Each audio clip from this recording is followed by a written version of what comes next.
بسم الله الرحمن الرحيم نحمده ونصلي على رسوله الكريم أما بعد السلام عليكم ورحمة الله وبركاته. So for the past few days we've been talking about the rewards and the virtues for a person who goes through illnesses and a person who endures hardships. Now moving on, and we're going to be a bit more specific, and we're going to be talking about the virtues and the reward for a person who endures and passes away due to a plague, due to الطاعون, you call this in Arabic. So first of all, the word al-ta'un is generally refers to some ulcers you can see which appear in the armpit of a person or in the fingers of a person or anywhere around the body of a person.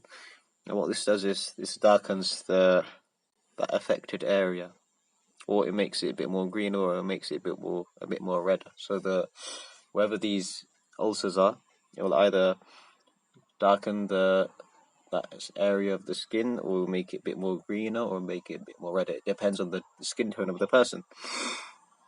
And if you want to discharge this, or you want to get the discharge out of these ulcers, then it's mentioned that you have to use something really hot, or you have to use you have to use fire basically in order to get rid of the discharge. So that's the literal meaning of ta'un. And there's another word in Arabic which is called al-waba. Al-waba, this is basically an illness which spreads amongst the atmosphere. And it's been mentioned that al-waba, this is included in the word ta'un as well. So if we take that meaning, then the hadith we're going to be mentioning now is at-ta'un shahadatun li kulli muslimin, that at-ta'un, this plague, this is a means of martyrdom for every Muslim. So if there's a Muslim who passes away due to a plague, then inshallah ta'ala such a Muslim, he will receive the reward of a person who's passed away fighting in the path of Allah subhanahu wa ta'ala. So the same also applies, we could say, coronavirus. This is an illness which is spread in the atmosphere at the moment. So if we take that meaning that coronavirus is waba, is al-waba, is that word, and that's included in this ta'un, then inshallah ta'ala, if a person passes away due to that illness, then inshallah ta'ala there's a great hope that such a person will receive the reward of a martyr. Now what we mean by the person receiving the reward of a martyr is in the sense that on the day of judgment, a martyr will be honored by Allah subhanahu wa ta'ala. So in the same way, this person who's passed away in the plague, he'll also receive a similar form of honor due to the hardships and the pain which the person who passed away in this plague had to endure. So in the similar manner, the way a person who passes away fighting in the path of Allah ta'ala, there's many pains, there's the wounds and the cuts and the bruises and so on and so forth. There's that form of pain and hardship which he had to bear, and due to that he'd be honored. So in the same manner, a person who passes away due to a plague, there's also a certain level of pain and hardship which he had to endure. So due to that, a person will be honored like a martyr.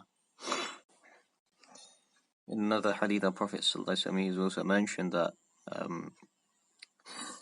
not just a person who passes away in a plague is a martyr, but there's also different forms. For example, al-mabtunu shahidun, a person who passes away due to some sort of stomach illness, is also considered is also inshallah liable to receive the reward of a shaheed. And al-ghariqu shahidun, a person who passes away by drowning, is also inshallah ta'ala liable to receive the reward of a martyr. Wa sahibul hadmi, a person who's crushed by something, either he passes away due to being crushed by a wall, and then such a person, inshallah ta'ala, he will also receive the reward of a martyr, inshallah ta'ala. And there's many others as well which are mentioned in other ahadith. So the summary and the conclusion is that although this to being afflicted by this type of illness, it's tough, and it's against one's desires, but it's not completely void, and it's not completely deprived of reward.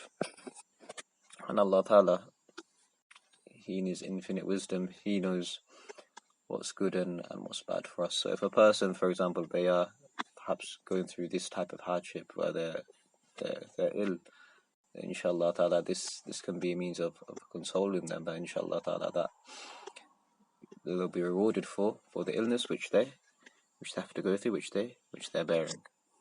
So may Allah ta'ala gives us the tawfiq to understand these subtleties, and may Allah ta'ala gives us the tawfiq to benefit, inshallah ta'ala. Subhanallah bihamdi, subhanakallahumma bihamdika, ashhadu an la ilaha illa anta, astaghfiruka wa atubu ilayk.